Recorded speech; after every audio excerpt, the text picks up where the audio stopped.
Eh bien, salut tout le monde, c'est Météo. On se retrouve pour le résumé du Grand-Prix de Belgique de Formule 1 2008. Remettons-nous dans le contexte, il s'agit de la 13e manche du calendrier et Lewis Hamilton est premier au championnat pilote, 6 points devant Felipe Massa et 13 devant Kimi Raikkonen. Si le Finlandais ne gagne pas la course, la Scuderia fera de Massa le pilote prioritaire pour les Grands Prix suivants. En qualification, Lewis Hamilton signe la pole position devant Felipe Massa, Heikki Kovalainen et Kimi Raikkonen. Out between these two drivers, meaning we're likely to have a two-race span. And remember, Ferrari did lose an engine in both of the last two Grand Prix, so Kovalainen's job there, third on the grid, is to put maximum pressure on Massa, not allow him to rest or relax in any way. Two McLarens and two Ferraris at the front then. Heidfeld equals his season best. Fernando Alonso delighted with his performance in 6th. Kubica out-qualified by his teammate, that's unusual. Mark Webber, after a 4-race losing streak for Red Bull, no points for them in the last 4 races, has managed to get himself back up the front of the grid. Tremendous effort from Bourdais and Vettel, and watch out for them this afternoon. Jarno Trulli says the Toyota just doesn't like the cold track conditions. And that's the same story, of course, for Timo Glock. Coulthard unlucky, only 0.2 of a second slower than his teammate in qualifying, and yet he's 14th, Webber 7th. Rosberg, Williams very upset with their performances here, 15th and 19th in the two Williamses. Same story with the Hondas. They came here, they feel, with the wrong aero package, and it's been a struggle ever since. And of course, this is wetter than I perhaps expected it to be. It's going to be extremely difficult. We think the only man. PK on options, dry tyres. That's about. That was just what I was going to tell you. The only man on the intermediates we're hearing from the ITV crew is that PK is on those tyres. He'll be handy in the first lap or two. It's interesting.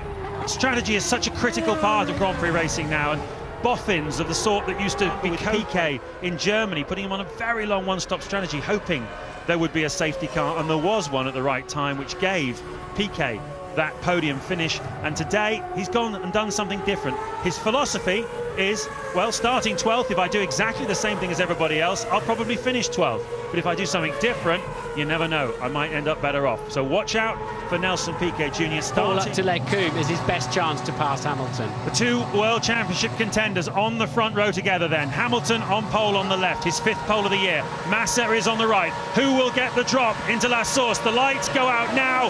Hamilton's wheels spin, Massa's wheels spin, everyone's wheels spin, but slowly and surely they get moving. It looks like Kovalainen has had a very cautious start, and it looks like Hamilton's being very ginger into the first corner. Massa is off. I believe it's Raikkonen who is the one behind Hamilton as they go down the hill. Everyone's really struggling. No, it's Massa behind him.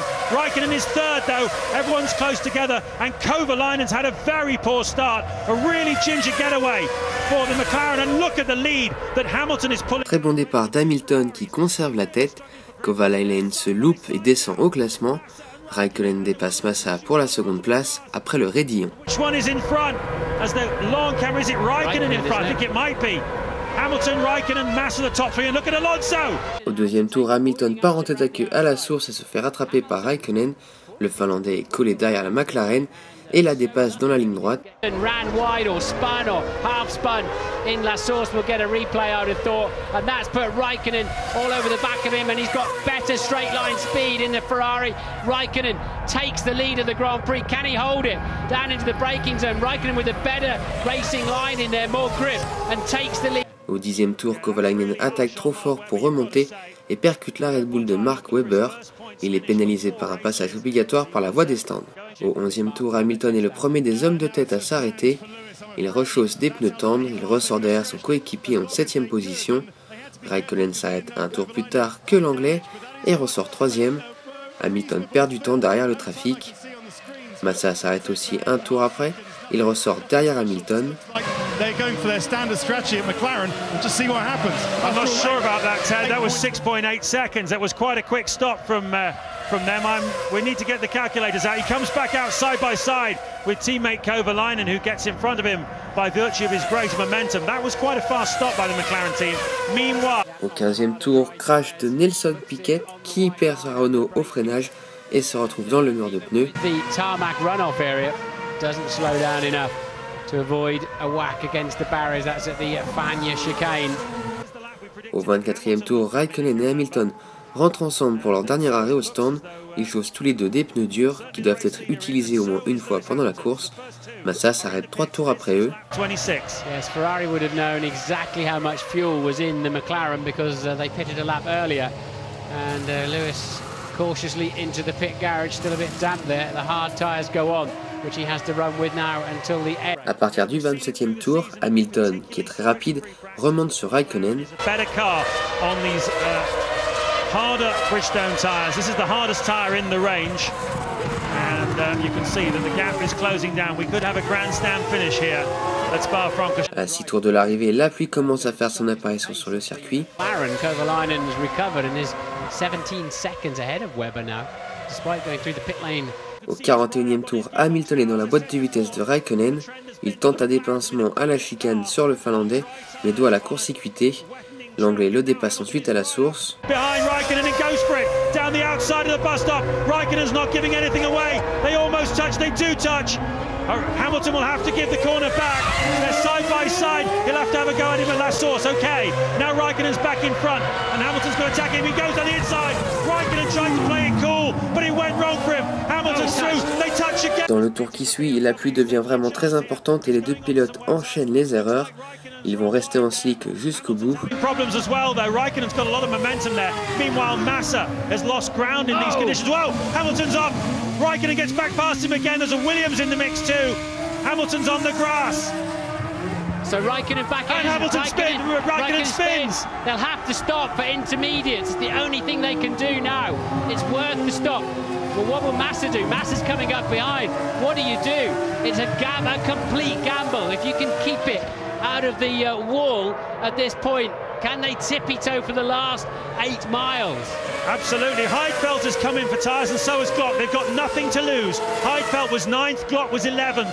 They were 60 seconds behind the race leader, but, well, in these conditions, anything could happen as Hamilton again struggles to keep it on the road. Terrible decision to make. Oh, Raikkonen's going to hit the wall from there. He's going to hit the... Raikkonen se retrouve dans le mur à Blanchimont et doit malheureusement abandonner. Remember there, he was spinning like a top, and he's in the wall and out of this Grand Prix, having led it for most of the race, and Hamilton can take it easy now. Surely Hamilton will... Le dernier tour est vraiment très lent pour les leaders à cause du manque d'adhérence de la piste. Pendant ce temps-là, le Français Sébastien Bourdet est 3e. Et à l'arrivée, Lewis Hamilton remporte le Grand Prix devant Felipe Massa et Nick Heidfeld. Bourdet se retrouve malheureusement 7e en quelques virages. Lewis Hamilton comes through and in the most extraordinary circumstances imaginable, he wins the Belgian Grand Prix. Lewis Hamilton est finalement pénalisé par la direction de course pour avoir coupé la chicane avant de dépasser Raikkonen. Il se retrouve 3e et la victoire revient à Felipe Massa qui revient à 2 points de l'Anglais au championnat. Ferrari favorisera donc le Brésilien pour les Grands Prix à suivre. Et bien voilà, c'est la fin de cette vidéo, j'espère qu'elle vous aura plu. Si c'est le cas, faites-le savoir en commentaire et laissez un pouce bleu. Dites-moi quel autre Grand Prix rétro vous voulez que je vous résume. Abonnez-vous si ce n'est pas déjà fait. Et rejoignez-moi sur les différents réseaux sociaux, à savoir Facebook, Twitter et Instagram. Tout est affiché à l'écran et les liens sont dans la description. On se retrouve mercredi prochain. Pendant ce temps-là, portez-vous bien. Salut tout le monde.